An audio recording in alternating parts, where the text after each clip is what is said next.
అండి పక్కన పెట్టిన ఫోటో ఒకసారి చూడండి. ఫోటో చూసిన తర్వాత నేను మాట్లాడతాను. ఈవిడ వెనిజులాలో ప్రెసెంట్ ఉన్న లీడర్షిప్ ఉంది కదా, దానికి అపోజిషన్ లీడర్ అన్నమాట. ఈమె తనకు వచ్చిన నోబెల్ పీస్ ప్రైజ్ ని డొనాల్డ్ ట్రంప్ కి గిఫ్ట్ ఇచ్చింది. సర్ప్రైజ్ గా ఉంది కదా. నోబెల్ పీస్ ప్రైజ్ ని గిఫ్ట్ ఇస్తారా? Nobel peace committee, Nobel foundation తేల్చి చెప్పింది ఏంటంటే, మేము ఇచ్చిన నోబెల్ ప్రైజ్ మీరు ఎవరికి ఇచ్చినా అది చెల్లదు. కానీ ఈవిడ మాత్రం డొనాల్డ్ ట్రంప్ చాలా పెద్ద వ్యక్తి, పీస్ మేకర్, ప్రపంచంలో యుద్ధాలని అతనే ఆపాడు అని చెప్పేసి నోబెల్ పీస్ ప్రైజ్ తనకి డొనేట్ చేసింది. ఇన్ఫాక్ట్ డొనేట్ చేసింది, గిఫ్ట్ కాదు, డొనేషన్ అది. ఎందుకంటే డొనాల్డ్ ట్రంప్ చాలా సోషల్ మీడియాస్ లో నేనే అన్ని యుద్ధాలు ఆపాను, నాకే నోబెల్ పీస్ ప్రైజ్ రావాలని చెప్పి భజన కొట్టాడు కదా. అందుకని ఈ వెనిజులన్ opposition leader Mariya Nobel peace prize ని డొనేట్ చేసింది డొనాల్డ్ ట్రంప్. మనం అలానే చెప్పుకోవాలి.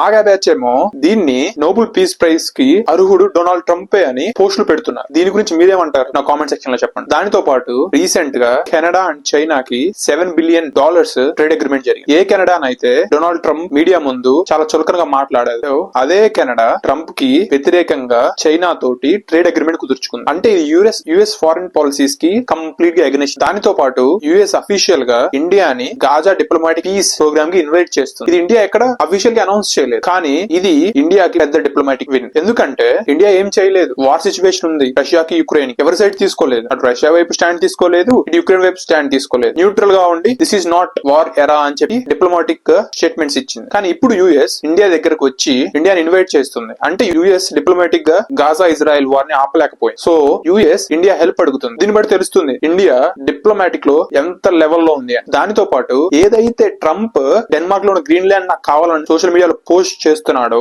అదే గ్రీన్ ల్యాండ్ కి, అదే డెన్మార్క్ కి యూరోపియన్ కంట్రీస్ అని సపోర్ట్ చేస్తున్నాయి అగెనిస్ట్ యుఎస్ ఇన్వేషన్. దానికి వ్యతిరేకంగా mister Donald Trump European countries అన్నిటి మీద 10% బ్లాంకెట్ టారిఫ్ వేశాడు. జూన్ 1 లోపు మీరు మీ యొక్క డెసిషన్ మార్చుకోకపోతే మీ పైన ఎక్స్ట్రా 25% టారిఫ్ వేస్తానంటూ మళ్ళీ టారిఫ్ వార్ స్టార్ట్ చేశాడు. కానీ మీరు చెప్పండి, ఇన్నిసార్లు ప్రతి ఒక్క దేశాన్ని టారిఫ్ అని చెప్పి బ్లాక్ మెయిల్ చేస్తుంటే ఏ కంట్రీ మీ మాట వింటుంది? ఇన్ఫాక్ట్ మీకు బ్యాక్ క్లాష్ వస్తుంది. ఇప్పుడు యుఎస్ పరిస్థితి అదే. నమ్మకం లేదు ఏ కంట్రీకి యుఎస్ మీద. సో అందుకనే చైనాకి దగ్గర అవుతున్నాయి. ఇన్ఫాక్ట్ ఇండియాకి చైనా కంప్లీట్ ఎనిమి. మీకు గుర్తుండుంటే few years back India Chinese apps ని కంప్లీట్ గా బ్యాన్ చేసింది. దాంతో పాటు చైనా నుంచి డైరెక్ట్ ఫ్లైట్స్ లేవు ఇండియాకి. ట్రంప్ పుణ్యమా అంటూ India to China direct flights వచ్చాయి. దానితో పాటు ఇండియా చైనాతో ట్రేడ్ చేయడం స్టార్ట్ చేసింది. రీసెంట్ గా చైనా అఫీషియల్స్ ఇండియా వచ్చారు. బీజేపీ పార్టీ ఆఫీస్ లో వాళ్ళు border issues and trade relations గురించి మాట్లాడారు. ఈ వీడియో మీకు నచ్చినట్లయితే వీడియోకి లైక్ చేసి ఛానల్ ని సబ్స్క్రైబ్ చేసుకోండి. జై హింద్.